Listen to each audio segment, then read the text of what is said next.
फूलको परिचय। बिरुवाको प्रजनन अङ्गलाई फूल भनिन्छ। वैज्ञानिक रूपमा वनस्पति जगतमा फूल फुल्ने बिरुवाहरूलाई आवृत्तिबीजी एन्जियोस्पर्म भनिन्छ।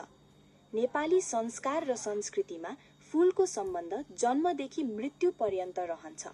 यो धर्मकर्म, पूजापाठ, प्रेमालाप, पाहुनाको स्वागत र घरको सजावटका लागि अनिवार्य मानिन्छ। फूलका केही मुख्य विशेषता र परिचय यस प्रकार छन्। प्रतीक र स्वभाव। फूललाई मानव जीवनको भावनात्मक सुन्दरता, पवित्रता, कोमलता र असल स्वभावको प्रतीक मानिन्छ। यसको अनुपम सौन्दर्य र सुगन्धले मानिसको मन मोहित पार्नुका साथै खुशी र उमङ्ग प्रदान गर्छ। नेपालमा विविधता। नेपाल प्राकृतिक रूपमा फूलको धनी देश हो। यहाँ 6500 भन्दा बढी प्रजातिका फूल फुल्ने वनस्पतिहरू पाइन्छन्, जसमा 243 प्रजाति नेपालमा मात्र पाइने विशिष्ट खालका छन्। वर्गीकरण। फूलहरूलाई तिनको जीवन चक्र, 1 वर्षे र बहुवर्षे, मौसम, जाडो र गर्मी र उपयोगिता, माला वा सजावटका लागि प्रयोग हुने कट फ्लावरका आधारमा वर्गीकरण गरिन्छ। वातावरणीय र स्वास्थ्य महत्त्व। फूल प्रकृतिको निरन्तरता र वातावरणको संरक्षक हो। यसले प्राणीलाई हावा दिनुका साथै परागसेचनमा महत्त्वपूर्ण योगदान पुर्याउँछ। यसमा विभिन्न औषधीय गुणहरू हुनुका साथै यो शारीरिक र मानसिक स्वास्थ्यका लागि समेत लाभदायक हुन्छ। व्यावसायिक पक्ष। फूलको उत्पादन गरेर त्यसलाई बिक्री गरी जीविकोपार्जन गर्ने प्रक्रियालाई पुष्प व्यवसाय भनिन्छ, जसको आर्थिक महत्त्व र दायरा वर्तमान समयमा बढ्दै गएको छ। फूलको उपयोगिता तथा महत्त्व। नेपाली संस्कार र प्रकृतिमा फूलको उपयोगिता अत्यन्तै व्यापक र बहुआयामिक छ। यसको उपयोगितालाई मुख्यतया निम्न बुदाहरूमा विभाजन गर्न सकिन्छ। 1. सांस्कृतिक तथा धार्मिक उपयोगिता। नेपाली संस्कारमा फूलको सम्बन्ध जन्मदेखि मृत्यु पर्यन्त रहन्छ। हिन्दू शास्त्र अनुसार कुनै पनि धार्मिक अनुष्ठान वा शुभ कार्य पुष्प बिना अधुरो मानिन्छ। पूजापाठ। विभिन्न देवी देवतालाई उनीहरूको प्रिय फूल चढाइन्छ, जस्तै गणेशजीलाई दुबो, भगवान शिवलाई धतुरो र पारिजात, विष्णुलाई तुलसी र कमल र लक्ष्मी मातालाई रातो गुलाब वा कमल चढाइन्छ। संस्कार र उत्सव। विवाह, बच्चाको नामाकरण र पाहुनाको स्वागतमा फूलको प्रयोग अनिवार्य छ। सेतो फूल पितृकार्य र शोक सभामा प्रयोग गरिन्छ भने रातो वा गुलाबी फूल विवाह जस्ता उत्सवमा प्रयोग हुन्छ। 2. स्वास्थ्य र औषधीय उपयोगिता। फूलहरूमा फाइबर, क्याल्सियम, प्रोटिन र मिनरल्सको भण्डार हुन्छ, जसले शारीरिक र मानसिक स्वास्थ्यमा लाभ पुर्याउँछ। सयपत्री।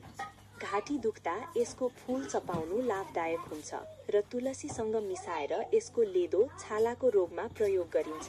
यसले रक्तचाप कम गर्न र रगतको मात्रा बढाउन मद्दत गर्छ। जवाकुसुम। यसले कोलेस्ट्रोल, मधुमेह र उच्च रक्तचाप नियन्त्रणमा सहयोग गर्छ। चमेली र बेली।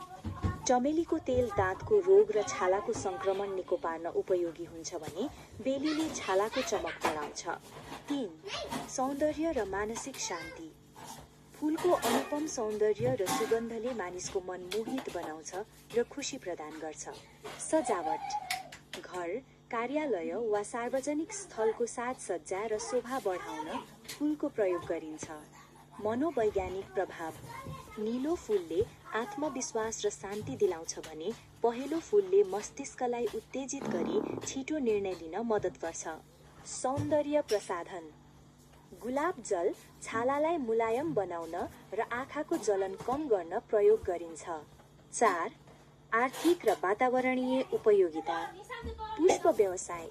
फूल उत्पादन र बिक्री, विशेष गरी कट फ्लावर जस्तै कार्नेसन र गुलाब गरेर जीविकोपार्जन गर्ने माध्यम बनेको छ। वातावरण संरक्षण। फूलले प्राणीलाई हावा, अक्सिजन दिन्छन् र पराग सेचनमा महत्त्वपूर्ण योगदान पुर्याउँछन्। नेपालमा फूल। नेपाल प्राकृतिक रूपमा फूलको विविधताले भरिपूर्ण देश हो।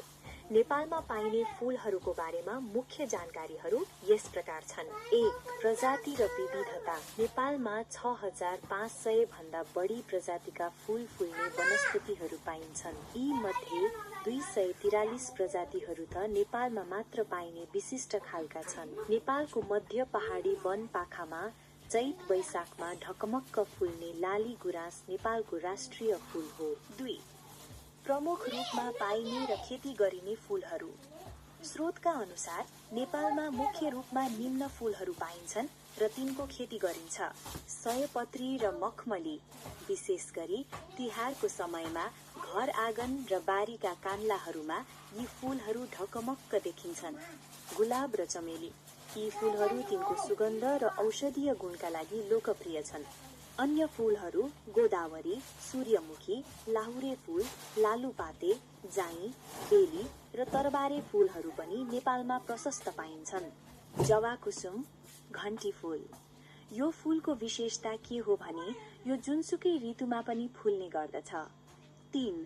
वर्गीकरण। नेपालमा पाइने फूलहरूलाई तिनको प्रकृति अनुसार 3 आधारमा वर्गीकरण गरिएको छ। मौसम अनुसार। जाडो र गर्मी मौसममा फुल्ने फूलहरू।